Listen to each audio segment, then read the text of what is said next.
भस्म होई चना माझारी सहपरिवारी सहपुत्र सहपरिवारी सहपुत्र काय होईल? कुणी नाही पुन्हा उरणार. त्याचं कारण आहे महाराज, तुम्ही जे हे कर्म केलंय, तुमच्या म्हणजे आचरण घडलंय, तुम्ही जी कृती केली का याचा भोग भोगावाच लागणार. म्हणून कर्म तेरा अच्छा है तो किस्मत तेरी दासी है, मन तेरा साप होय तो घर में मथुरा काशी है.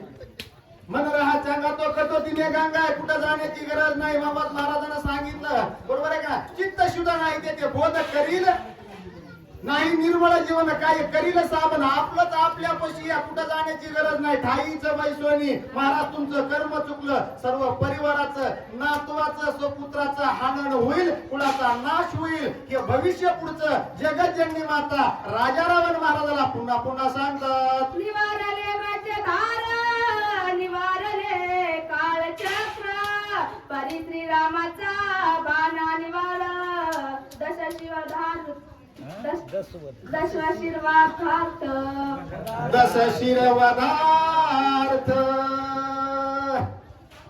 10 शिर ज्यांना त्यांच्या वधाकरता प्रभू रामचंद्राचा सुटलेला बाण याचं निवारण होणार. एक वेळेस काळाला थांबविण्यात येईल, काळचक्राचं निवारण होईल, पण माझ्या प्रभूचा सुटलेला बाण या विश्वामध्ये, या जगतामध्ये त्याला अडवण्याचं सामर्थ्य कुणाकडे नाही महाराज. आणि तोच बाण तुमच्या वधाला कारणीभूत होईल. तुमचे जे 10 शिर आहेत का याचं शिरछेद माझ्या प्रभूच्या बाणानं होणार आहे, रामाच्या बाणानं होणार आहे, याच्यात संशय नाही. असं पुन्हा पुन्हा आई साहेब सीतादेवी बोलतात. पाटी लागली काका, ज्याच्या हातीची दरवशिका, नवरीची ती लोका, शिवदिका समवेत. प्रभू रामचंद्र भगवान की जय. ही ओळी तुमच्यावरच आहे. तुम्ही म्हणता उठलं की सुटलं, आमच्यावरच काय बोलायला, पण मी करू तरी काय? नाथ बाबांना भावार्थ रामायणातून हेच सांगितलंय, बरोबर आहे का नाही? हे काय म्हणल्या, त्या कावळ्याच्या पाठीमाग माझ्या रामानं गवताची काडी सोडली. माहिती का महाराज तुम्हाला? ते तिन्ही लोकात पळाला बर का. तो गंधर्व होता, कावळ्याचं रूप धारण केलं होतं, अभिलाष उत्पन्न केला, जगज्जननी मातेचा काम उत्पन्न केला, कर्म करून सुटला. पण महागजी दर्भाची काडी लावली रामानं. हे स्वर्ग मृत्यू पाताळ, आतळ वितळ तळातळ रसातळ सप्त पाताळापर्यंत जायचं. ते म्हणायचं मला वाचवा. ते म्हणायचं काय झालं ह्या रामानं काडी पाठीमागे सोडली. ते म्हणायचे ते राम निपाय. आपण आपले दरवाजे बंद करून घ्यायचे आणि कुणी पुन्हा त्याला जवळ सहारा दिला. लक्षात येतंय का? कर्म चुकलं आणि आपल्यावर वेळ आल्यावर वाईट कर्माचं फळ भोगायला कुणी जवळ येत, त्याला कुणीच थारा दिला नाही. पण त्या ठिकाणी एक सद्गुरूची भेट झाली, नारद मुनीची. आणि ते म्हणले कापळतो. ते म्हणला ही पाठीमाग ही दरवर्षिका काढिया, माझा घात करील. ते म्हणले काय झालं? तर रामाचा अपराध केला. आणि मग अपराध एकाचा करायचा आणि दुसऱ्याकडे जाऊन म्हणायचं का मला तेवढं त्यांना सांगायला. ज्याचा गुन्हा केला, ज्याचा अपराध केला त्याला जाऊन माफी मागायची. त्यावेळेस तो अपराध क्षमा केला जात असतो. तसं नारद मुनीने सांगितलं, त्याचं निवारण झालं. अशा माझ्या प्रभूची ख्याती आहे म्हणून सांगू लागल्या. त्या रामाचे सकोप बाण येते निवारू शकले कोण, घेतली राक्षसा प्राण, मुख्य रावण लक्ष्मणी. मुख्य रावण लक्ष्मणी. तुम्हाला माझ्या प्रभूचा बाण लक्ष्य करणार आहे आणि त्या बाणाचं निवारण करण्याकरता जेवढी राक्षस मंडळी येणार आहे का त्यांना प्राणगत व्हावा लागणार आहे, याच्यात कुठला संशय नाही. असं आणखीन राजा रावण महाराजाला आई साहेब सीतादेवी बोलतात. मनसी सबळ दशानन, राम नव्हे मद समान, श्रीराम सिंह तुष्णान, पलायमान होसी चोरा.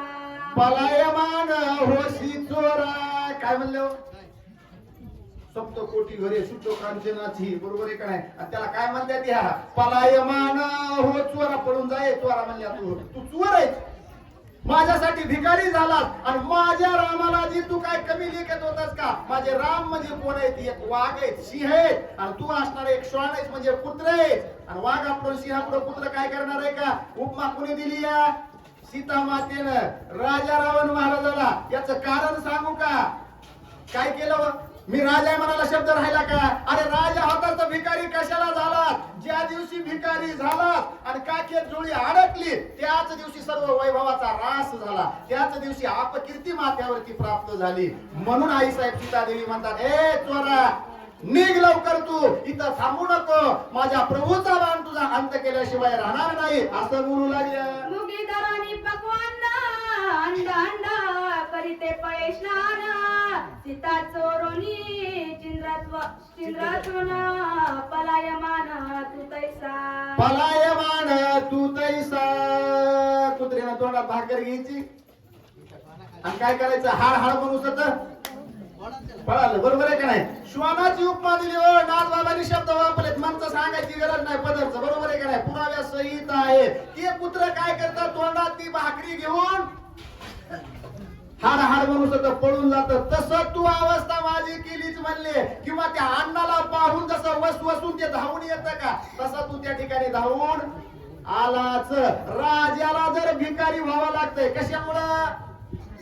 आपले विषय पूर्ण करण्याकरता. विषयाच्या आधीन गेल्यावर ही अवस्था होती. काके जुळी अडकून वासा येतो, भिकारीचं रूप घेतलं म्हणले भिक्षाम देई माई, अशी तू अवस्था केलीस. आणि ते श्वान जसं ती भाकरी घेऊन त्या ठिकाणी म्हणले तोंडामध्ये घेऊन जसं पळतं का अन्न घेऊन, तसं तू पळून आलास माझ्या रामाच्या भीतीनं. आणि आता काय बोलू लागलास म्हणले, माझ्या रामापुढं तुझी सर्व शक्ती नाहीशी होईल, असं सांगतात. श्रीरामाच्या प्रभुजेंद्र रावण विषयाचा काय तू, घरची आवरी करी कुरकुरू, श्रीराम समोरून राहावे. श्रीराम समोरून राहे. माझ्या रामाकडे विषय का होय? माझे राम काय तुझ्यासारखे का म्हणल्या? जोपर्यंत तिथे एक प्रमाण आहे बघा, जवनाही देखिले पंचानना.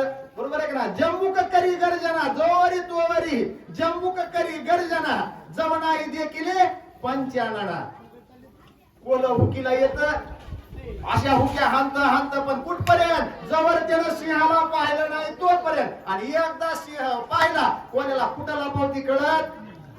आईसाहेब सीतादेवीने उपमा दिलेली आहे, तशी तुझी अवस्था होईल म्हणले. माझ्या रामापुढे तू क्षणभरही थांबू शकणार नाही, असं राजा रावण महाराजाला निर्भत्सना करून, द्वेष करून आईसाहेब सीतादेवी बोलू लागल्या. तू तव शर्पके समान चोरी करोनी शूरपूर्ण, त्यावरही कुचात अंगवन काळे वंदन रावणा.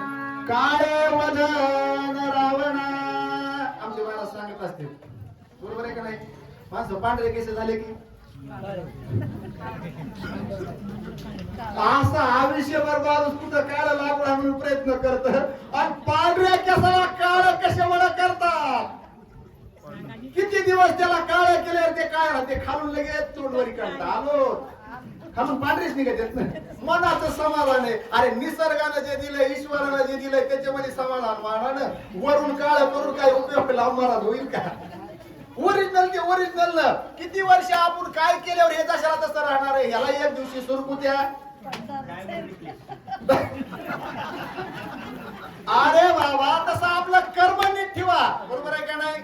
आणि तसं म्हणजे तुझं काळ तोंड झालेलं आहे, कर्म तसं केलेलं आहे. बरोबर आहे का नाही? आणि म्हणून करता म्हणले, आता मात्र हे कर्माचा भोग तुम्हाला सुटणार नाही. माझ्या रामाच्या बाणाचं कुणी निवारण करणार नाही. राम या ठिकाणी येतील, माझी सोडवणूक करतील, असं ठामपणे. ताब्यात कुणाच्या येतात? राक्षसांचे. बरोबर आहे का नाही? तरी तिथं किती विश्वास आहे? आपलं तसं आहे का? आपल्याला नुसतं कोणी म्हणलं, महाराज इथं काय भरवसा लागला, ठाम राहते का माणूस? नाही राहत. फक्त ठाम कुठं राहतो? संकट आलं की राम राम राम राम राम राम मग भरतो का काय?